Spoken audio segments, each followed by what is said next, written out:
आपने कभी बिच्छू को अपने हाथ में रखने की कल्पना की है? जी नहीं, क्योंकि बिच्छू के काटने से कुछ ही घंटों बाद इंसान की मृत्यु तय है। लेकिन आज हम आपको एक ऐसी जगह लेकर चलते हैं जहां हजारों की तादाद में बिच्छू होने के बाद भी वो आपको काटेंगे नहीं, वो आपके दोस्त बन जाएंगे। तो आइए चलते हैं। कहा जाता है कि जहां आस्था होती है वहां ईश्वर का वास होता है, चाहे वो मंदिर हो, मस्जिद हो या गिरजाघर।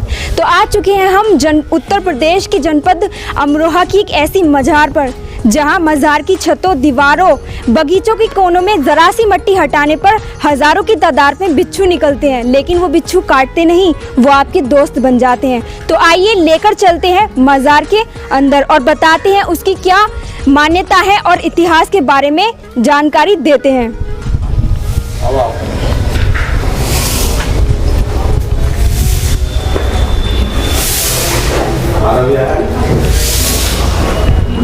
तो आ चुके हैं हम मज़ार के अंदर, जहां पर हम उनकी मान्यताओं के बारे में जानेंगे और किस तरीके से आप देख सकते हैं कि यहाँ पर साफ सफाई का कार्यक्रम जो है चल रहा है। और अंदर जाते हुए हम इनके मान्यताओं के बारे में जो देख रेख करते हैं उनसे हम जानेंगे।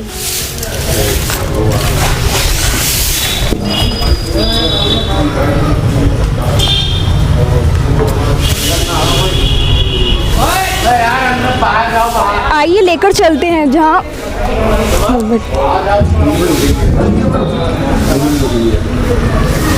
आप पहुँचे हैं हम मज़ार के अंदर, जहाँ पर उनकी जो सेवा में लगे रहते हैं उनसे हम बात करेंगे।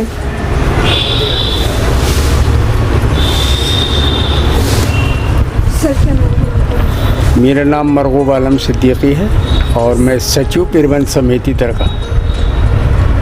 तो सर ये जो बहुत साल पुरानी मज़ार है, इसकी इतनी मान्यता है, तो सर इसकी क्या मान्यता और इतिहास है उसके बारे में हम जानना चाहेंगे। देखिए, ये दरगाह जो है हज़रत शाह वली साहब रहमतुल्लाह अलैह की है और हज़रत शाह वली साहब रहमतुल्लाह अलैह का जो जन्म है वो अरब के एक मुल्क वासित के अंदर सन 1236 AD के अंदर हुआ था। और आप 1272 में यानी 36 साल की उम्र में आप अपने जो गुरु थे उनके हुक्म के मुताबिक हिंदुस्तान तशरीफ़ लाए थे। तो जब आप हिंदुस्तान में आए तो जहाँ आपका ये मज़ार मुक़द्दस है, आज इसको पहले कस्बा यानी बस्ती को अजीज़पुर कहा जाता था। आपके गुरु का ये कहना था कि आप जहाँ भी जाएं और वह दीन के लिए हिजरत करेंगे तो आपका आखिरी सफ़र वहाँ पूरा होता है जहाँ आपको खाने में आम, रहू, मछली और चावल की रोटी मिले। जब आप कमायून, लद्दाख, ईरान, इराक़ होते हुए यहाँ तशरीफ़ लाए तो आपको यहाँ खाने में आम और रहू मछली मिली। तो जब आपने कहा कि मेरे गुरु का बताया हुआ जो कौल था पूरा हुआ और ये स्थान मेरे लिए कर दिया जाए, तो आपसे पहले एक बुज़ुर्ग और रहा करते थे, उनका नाम शाह नसीरुद्दीन था। आपने उनसे कहा कि इस दरगाह में अब मैं रहना चाहता हूं, तो उन्होंने कहा, इतराज़ किया कि आप ऐसी बस्ती में पैदा हुए हैं कि जहां आपका जो है सांप और बिच्छू ज़्यादा पैदा होंगे।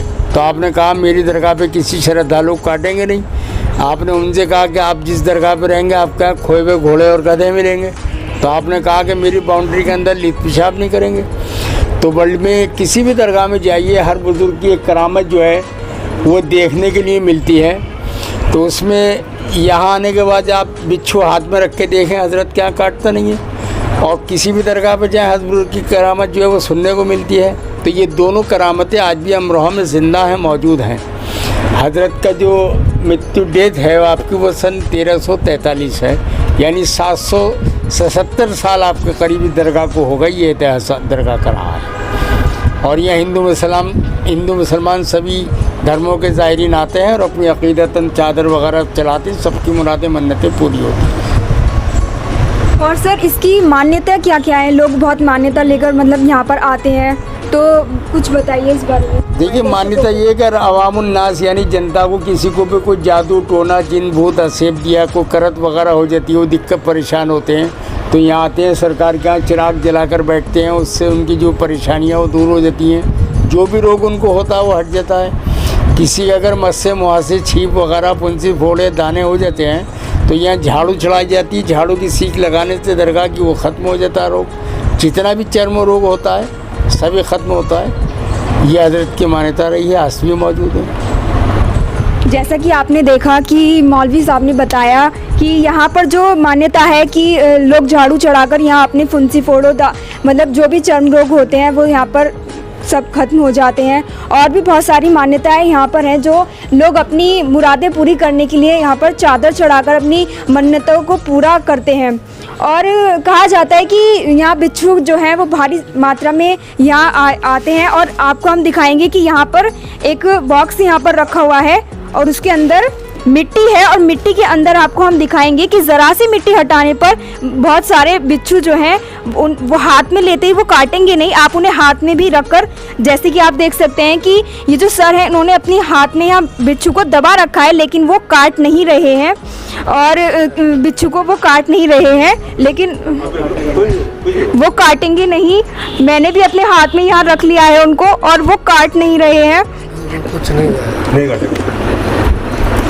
आप देख सकते हैं कि कैसे वो मेरे हाथ पर यहाँ रखे हुए हैं, लेकिन उन्होंने मुझे नहीं काटा है, वो काट नहीं रहे हैं मुझे। आप देख सकते हैं, आपने देखा कि कैसे मैंने एक बिच्छू को अपने हाथ में लिया और उन्होंने नहीं काटा। और कहा जाता है कि जो भी व्यक्ति यहाँ आता है और टाइम पे अगर वो किसी रख के लेकर बिच्छू को दरगाह के बाहर वो निकलता है, तो दरगाह से बाहर जाते ही वो बिच्छू यहाँ से काट लेते हैं। और आगे हम बात करेंगे, आपको लेकर चलते हैं कि किस तरीके से यहाँ पर चादरें चढ़ी हुई हैं और किस तरीके से मतलब यहाँ की साफ़ सफाई और लाइटें वगैरह यहाँ लगी हुई हैं।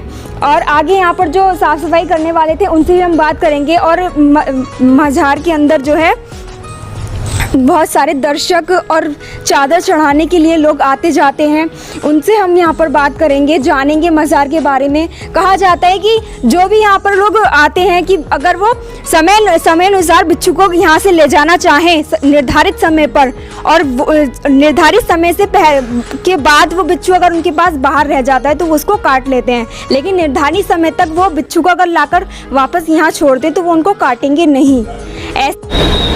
जैसा कि आपने देखा कि मज़ार के जो सेवक थे उन्होंने हमें इतिहास के बारे में बताया और मान्यताओं के बारे में बताया।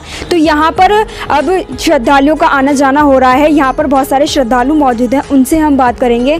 तो आइए बात करते हैं। मैम, क्या नाम है आपका? कुछ बताइए। बता। चांद फातिमा। मैम, कहाँ से आई हैं आप? काले कुआं से। कब से आ रही हैं आप यहाँ पर? मुझे 11 महीना। 11 महीने हो गए। जैसे कि आपने देखा मैम जो है काफ़ी दूर से आई हैं और काफ़ी टाइम से यहाँ पर आ रही हैं। और श्रद्धालु की ये मान्यता है कि जो भी इनकी समस्या होती हैं, जो भी परेशानियाँ होती हैं, यहाँ पे मुराद पूरी होती है। तो यहाँ पर अपनी समस्याओं को लेकर यहाँ पर आते हैं, उनकी सारी मुरादें यहाँ पर पूरी हो जाती हैं। यहाँ पर भी कुछ और श्रद्धालु बैठे हैं, उनसे हम बात करेंगे। तो आइए बात करते हैं। सर, क्या नाम है आपका? सैफुल इस्लाम। सर, आप कहाँ से आए? आप संभल से। आप क्या कहेंगे इस मज़ार के बारे में? कब से आ रहे हैं? क्या क्या किस तरीके की? मैं दोबारा आया हूँ यहाँ पर। क्या और क्या क्या बताएंगे बारे में? नहीं, यहाँ पे फेमस है माशाल्लाह, जो भी अगर आप दुआ मांगोगे कबूल होगी इंशाल्लाह। सर, आपका क्या नाम है? यहाँ पर हम बचपन से ही आते हैं, हमारे पैदाइशी यहाँ की सारी, और माशाल्लाह यहाँ पर शुरू से आते हैं। फैज़-ए-आब मिलते हैं यहाँ पर, बहुत दिल को सुकून मिलता है, बहुत सुकून की जगह है ये। जैसे कि आपने देखा कि सर जो है उन्होंने हाथ में अपने बिच्छू रख रखा है, बिच्छू जो है वो हाथ में रख रखा है किस तरीके से। और उन्होंने बताया कि उनकी जो पैदाइश है वो यहाँ की है, बहुत बचपन से ही वो यहाँ पर रहते हैं और रह रहे हैं। और जैसे कि आपने देखा कि बिच्छुओं के बारे में उन्होंने बताया था, हाथ में भी ले रखा है किस तरीके से, उस बॉक्स में भी बहुत सारे बिच्छू उन्होंने रख रखे हैं और रह रहे हैं वो। और आगे हम आप देख सकते हैं कि किस तरीके से श्रद्धालुओं की यहाँ पर भीड़ लग गई है और यहाँ पर सब अपनी मुरादों के लिए आए हैं। और आगे हम बात करेंगे, आइए जो यहाँ पे सेवा करते हैं, सेवा करने वालों से बात करते हैं। तो अब हम आ गए हैं दूधाधारी मज़ार पर। तो यहाँ पर कुछ लोग मौजूद हैं, तो यहाँ की मान्यता के बारे में आइए हम इनसे बात करते हैं और जानते हैं यहाँ की मान्यताओं के बारे में। सर, क्या नाम है आपका? जी, मेरा नाम मंसूर आलम कादरी है। कब से रह रहे हैं आप यहाँ पर? यहाँ तो हम दादा परदादा के ज़माने से ही खिदमत करते चले आ रहे हैं। तो सर, इस मज़ार की क्या मान्यता, क्या इतिहास है, बताएंगे आप? यहाँ की मान्यता यह है कि जैसे किसी कि पशु जो होते हैं गाय भैंस बकरी या किसी इंसान में आ जाएं, जैसे लेडीज़ हैं उन्हें दूध नहीं उतरता, नज़र हो जाती, तो यहाँ इनके कदमों में आटा छुआ कर ले जाते हैं लोग।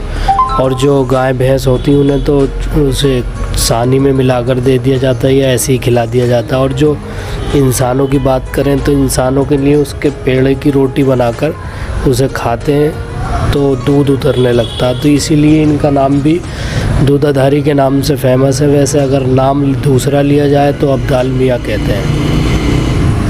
जैसे कि आपने देखा कि एक अलग